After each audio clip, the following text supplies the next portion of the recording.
चलो अब हम स्टार्ट करेंगे मल्टीपल चॉइस क्वेश्चंस लेवल 1 के। फर्स्ट क्वेश्चन है, फॉर व्हाट वैल्यू ऑफ के the pair of linear equations these two has a unique solution. देखिए, अब यूनिक सॉल्यूशन हो, इनफाइनाइट मेनी सॉल्यूशन हो या फिर नो सॉल्यूशन हो, उसकी कंडीशन हमें मालूम होनी चाहिए और हमें देखी भी है बहुत बार। देखो, यूनिक सॉल्यूशन के लिए a1/a2, b1/b2 और c1/c2, इनमें से कोई भी इक्वल नहीं हो सकता। अगर आपको इनफाइनाइटली मेनी सॉल्यूशन चाहिए तो ये है condition, is equal to b1/b2 not equal to c1/c2। उसके बाद नो सॉल्यूशन के लिए क्या है, बस एक ही कंडीशन है फॉर नो सॉल्यूशन, ये मैंने बताया है फिर भी एक बार रिवाइज कर रही हूँ।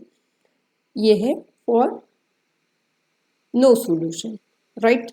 अब यहाँ तो कोई भी इक्वल नहीं, इक्वेट करने से मतलब कोई मतलब ही नहीं है। बस हमें क्या करना है, यहाँ पर x और y की वैल्यूज रख देनी है और हमें मिल जाएगा सॉल्यूशन, ठीक है। और यहाँ पर x की वैल्यू 1 दी है और y की वैल्यू -1 दी गई है। अब है हमें क्या करना है, k की वैल्यू निकालनी है। फर्स्ट इक्वेशन में अगर आप रखोगे तो मतलब 0 इज इक्वल टू 0 हो जाएगा, इक्वेट हो जाएगा। सेकेंड इक्वेशन में हमें ये x एंड y की वैल्यूज रखनी है ताकि हमें k की वैल्यू मिल जाए। 2k x plus 7 into y -5 equal to 0। 2k -7 -5 equal to 0। 2k -12 equal to 0। k को अभी इक्वेट करो, -12 हो जाएगा +12, k की वैल्यू हो जाएगी 12/2 मतलब 6, राइट। सो ऑप्शन आएगा आपका C. Okay, second question number 2, if pair of linear equations, ये वाला और ये वाला, has unique solution x equal to 2 y equal to 1, then value of k is. क्या करना है आपको, x इक्वल टू 2 है और y इक्वल टू 1 है, राइट। फर्स्ट इक्वेशन क्या है, x minus y equal to 1। Second equation है x plus k y equal to 5। इस इक्वेशन में आपको ये वैल्यू रख के तो कोई भी फायदा नहीं है क्योंकि ये 1 इज इक्वल टू 1 हो जाएगा। हमें निकालनी है k की वैल्यू, तो आपको क्या करना पड़ेगा, सेकेंड इक्वेशन में x एंड y की वैल्यू सब्सटीट्यूट करनी है। x इक्वल टू 2 k और y की वैल्यू है 1 equal to 5। 2 plus k equal to 5, मतलब k इज इक्वल टू आएगा 5 माइनस 2 इक्वल टू 3। आंसर आएगा बी। सिंपल क्वेश्चन है ये। थर्ड वाला देखो, the pair of linear equations, ये वाला और second equation, has unique solution if k is not equal to, ऐसे बोला है, ठीक है।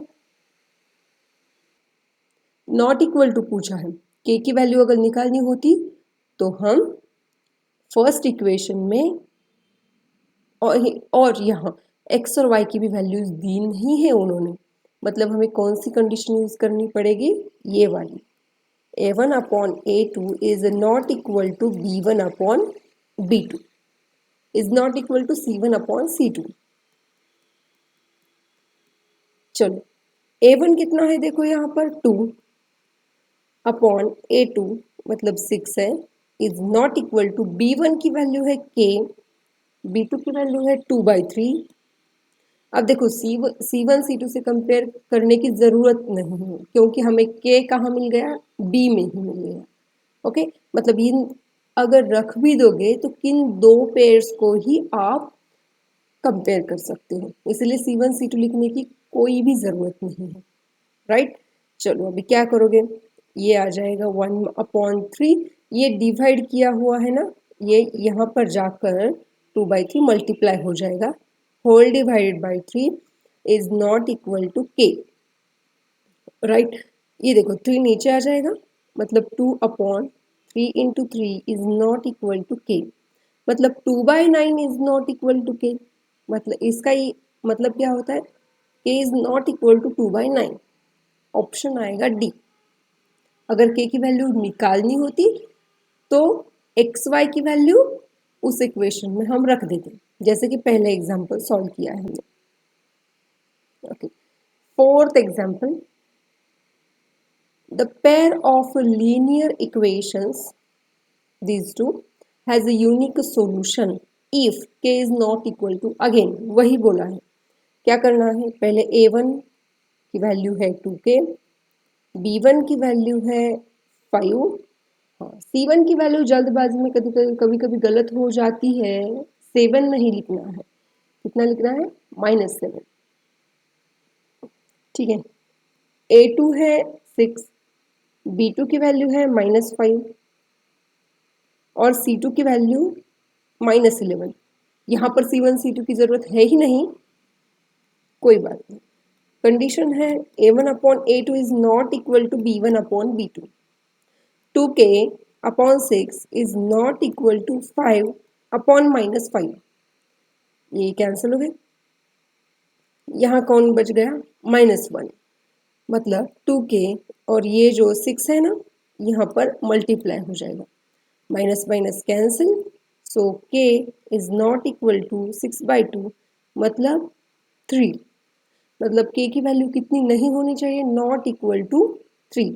ओके, हाँ यहाँ -2k नहीं है, सॉरी यहाँ 2k है सिर्फ, तो माइनस कैंसिल आउट नहीं होगा, सो इसका आंसर आएगा -3।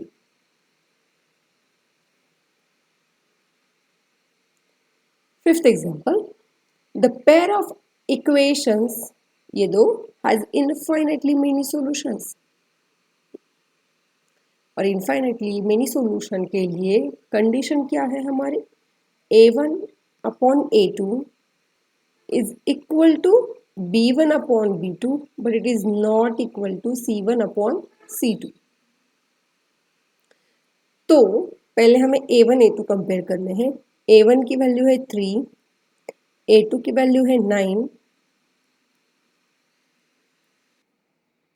ओके, हाँ एक गलती हो गई, यहाँ तीनों के तीनों इक्वल होने चाहिए for infinitely many solution. 3/9, B1/B2 कितना है, 4/12, and it is equal to, ये k नहीं है, C1 की वैल्यू क्या होगी, -k, C2 की वैल्यू होगी -6, ठीक है, ये तीनों भी इक्वल होनी चाहिए। 3/9 मतलब 1/3, 4 3 12, फाइनली आ गया 1/3 इक्वल टू 1/3 इक्वल टू, ये माइनस माइनस कैंसल, k/6, ये दोनों सेम ही है, किसी एक को ले लो, 1/3 इज इक्वल टू k/6, मतलब 3 2 6 और 2 डिवाइड है, यहाँ पर मल्टीप्लाई हो जाएगा, मतलब हमारा आंसर हमें मिल गया k इक्वल टू 2, ठीक है, आंसर आएगा ए। चलो सिक्स्थ एग्जाम्पल क्या कहता है, ये दो इक्वेशंस हैं और इनके इनफाइनाइटली मेनी सॉल्यूशंस हैं, तो k की वैल्यू निकालनी, बहुत सिंपल सिंपल एग्जाम्पल है, देखो कुछ भी मतलब इनमें नया कुछ भी नहीं है, कोई बात नहीं, इनफाइनाइटली मेनी सॉल्यूशन मतलब वही करना है। A1 यहाँ मैं डायरेक्टली ले रही हूँ, A1 है 2/A2, A2 की वैल्यू है k is equal to 5/15 is equal to -k upon -18। यहाँ कंफ्यूज नहीं होना है, बिल्कुल भी कंफ्यूज नहीं होना है, क्यों, आप किसी भी दो को कंपेयर कर सकते हो, किसी को भी कंपेयर करो तीनों में से, 1 को 2 के साथ, 2 को 3 के साथ, या फिर 1 को 3 के साथ, आंसर वही एक ही आएगा। चलो इन दोनों को अगर आप कंपेयर करोगे ना, ये देखो 5 3 15, मतलब ये आएगा, इसका आंसर आएगा 2/k is equal to 1/3, right. So k यहाँ पर मल्टीप्लाई हो जाएगा, 3 यहाँ पर मल्टीप्लाई हो जाएगा, so 3 into 2 6 is equal to k, मतलब k की वैल्यू 6 मिल गई। चाहे आप इन दोनों को कंपेयर कर लो, सेम आंसर आएगा, 1/3 इज इक्वल टू, ये कैंसिल, k/18, बट 3 6 18, 6 यहाँ मल्टीप्लाई हो जाएगा, वैसे ही आएगा k इक्वल टू 6। आंसर तो एक ही आने वाला है, चाहे आप कौन सी भी मेथड यूज करो, आंसर आएगा बी।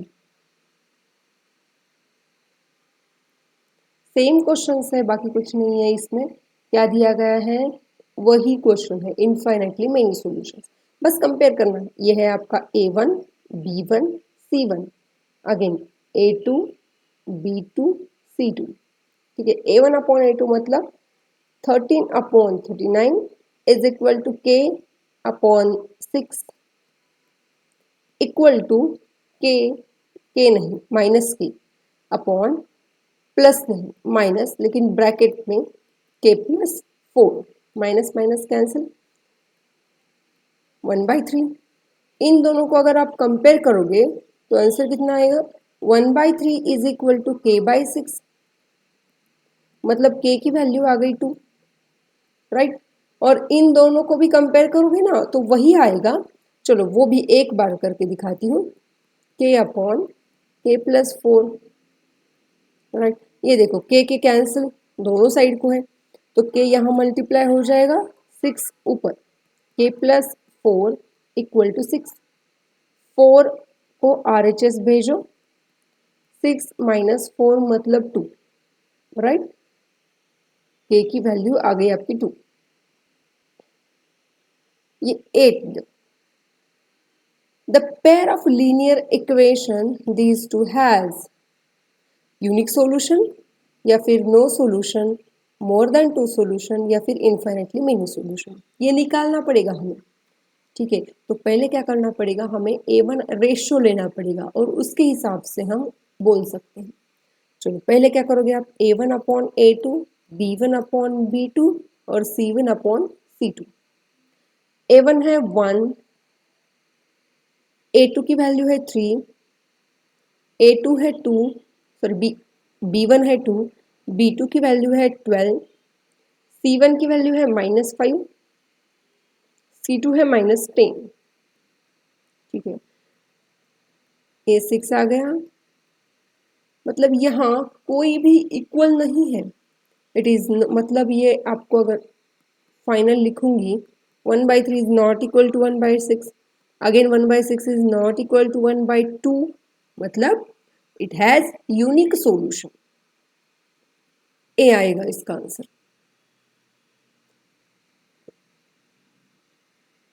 चलो अभी ये क्वेश्चन देखो, if the sum of ages of father and his son in years is 65 and twice the difference of their ages in years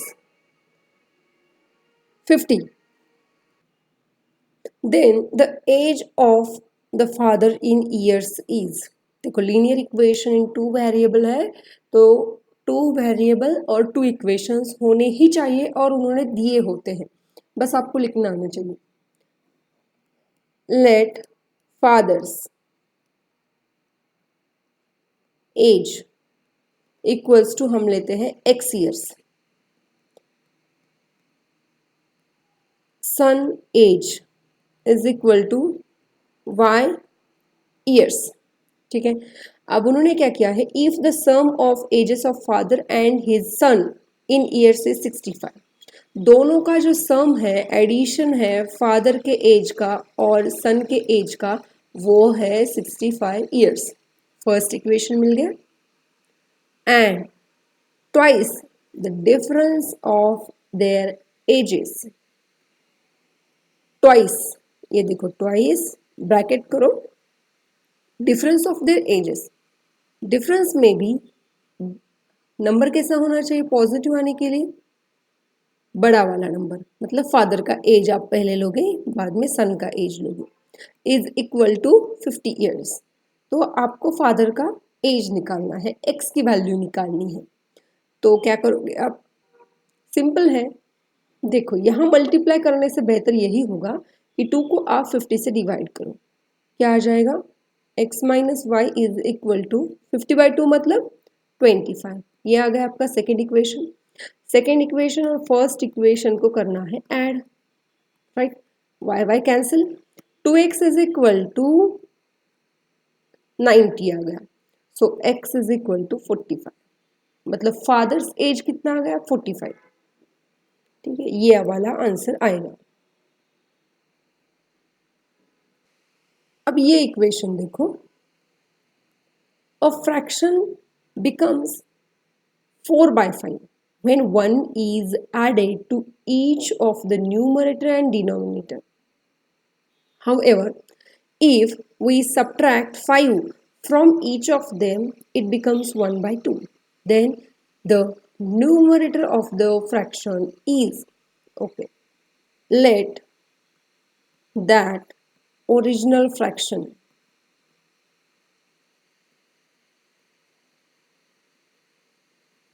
है x upon y. x is numerator and y is denominator, और हमें निकालनी है x is equal to कितना आता है। तो fraction किस तरीके का है, अ फ्रैक्शन बिकम 4/5। ये जो ओरिजिनल फ्रैक्शन है ना x अपॉन y, इसमें कुछ चेंजेस किए हैं और वो फ्रैक्शन हो जाता है 4/5।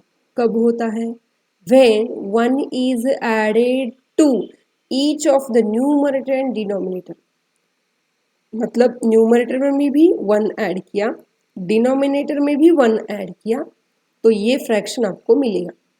आपको इस तरीके से उस इक्वेशन को लिखना आना चाहिए। बहुत सिंपल है, प्रैक्टिस करने के बाद तो आएगा ही आएगा। इस इक्वेशन को ऐसे मत छोड़ो, सिंप्लीफाई करते दो। 5 को मतलब क्रॉस मल्टीप्लाई करना है, 5 into x plus 1 is equal to 4 into y plus 1, मतलब 5x plus 5 is equal to 4y plus 4।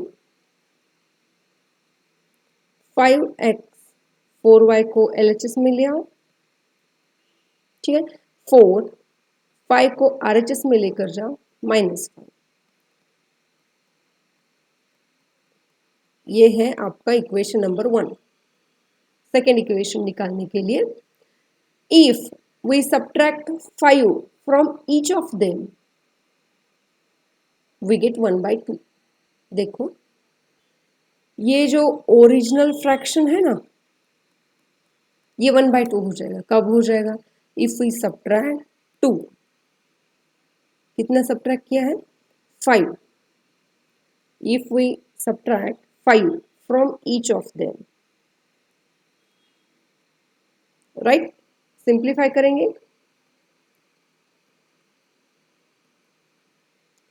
2x minus 10 equal to y minus 5। 2x y को LHS में लाते हैं, ये -5 है, -10 को RHS में, 2x minus y equal to 5। ये है आपका सेकेंड वाला इक्वेशन, और ये था फर्स्ट इक्वेशन। चलो बस इनको अभी सिंप्लीफाई करना है, राइट। क्या कर सकते हैं, करना तो पड़ेगा सब्ट्रैक्शन ही, बस इस इक्वेशन को 4 से मल्टीप्लाई करो सेकेंड वाले को, ये आएगा 8x minus 4y is equal to plus 20, 5x minus 4y is equal to -1।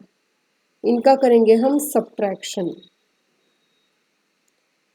8 minus 5 आएगा 3x, ये हो जाएंगे cancel, is equal to 20 plus 1 21। So x is equal to 21/3 is equal to 7, और हमें न्यूमरेटर पूछा है, मतलब x निकालना था, मतलब ये इसका आंसर आएगा 7। 11th क्वेश्चन देखिए, 3 chairs and 2 tables cost ₹1850, 5 chairs and 3 tables cost ₹2850. Then the total cost of 1 chair and 1 table is, पहले तो let cost of 1 chair is equal to x rupees. Again, cost of 1 table is equal to y rupees. Total cost जो हमें निकालना है of 1 chair and 1 table is equal to x plus y। ठीक है, हमें निकालना है x plus y। अब देखो जो सेंटेंसेस उन्होंने दिए हैं उसको पहले हम सॉल्व कर लेंगे। क्या दिया है, 3 चेयर्स, 3 चेयर की कीमत हो गई 3x एंड 2 टेबल्स कितने रुपीस के हैं 1850। उसी तरीके से 5 चेयर्स एंड 3 टेबल्स 2850। ठीक है, क्या करेंगे अब, तो ये देखो यहाँ 2 से मल्टीप्लाई करो, यहाँ 3 से, ये आएगा 9x plus 6y equal to 1850 into 3। इनका मल्टीप्लिकेशन आएगा 4950। उसी तरीके से 10x plus 6y is equal to, चलो इनका भी मल्टीप्लिकेशन हम कर लेंगे, 5900। इनका करना है हमें सब्ट्रैक्शन, ये कैंसिल हो जाएंगे, 9 माइनस 10 मतलब -1x आएगा। उसी तरीके से इनका भी सब्ट्रैक्शन आएगा, ये देखो 5900 में से 4950 सब्ट्रैक्ट करना है, ये आएगा -950, माइनस माइनस कैंसिल, और x की वैल्यू हमें मिल गई 950 रुपीज़। x मतलब कौन है, चेयर है, एक चेयर की कीमत है 950 रुपीज़। अब निकालनी है 1 टेबल की कीमत।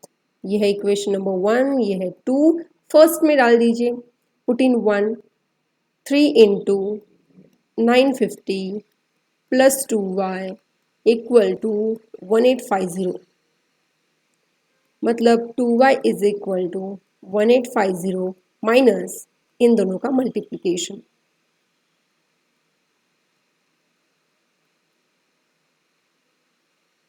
ओके, देखो यहाँ एक हो रहा है क्या, मतलब 1850 और यहाँ आ रहा है 2000 में आंसर, मतलब निगेटिव वैल्यू आ रही है, मतलब यहाँ कुछ तो गड़बड़ है।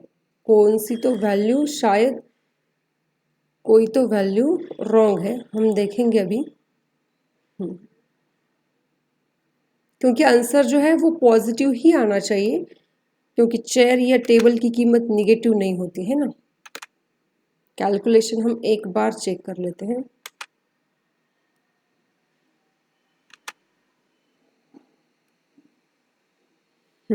ओके, 1850 इंटू 3 की वैल्यू जो है वो 5550 ऐसी है।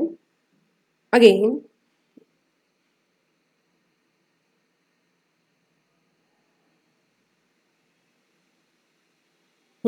और यहाँ पर ये जो वैल्यू है ये आएगी 5700। ये तो हो गए कैंसिल, ये आ गया आपका -x, ये भी माइनस है,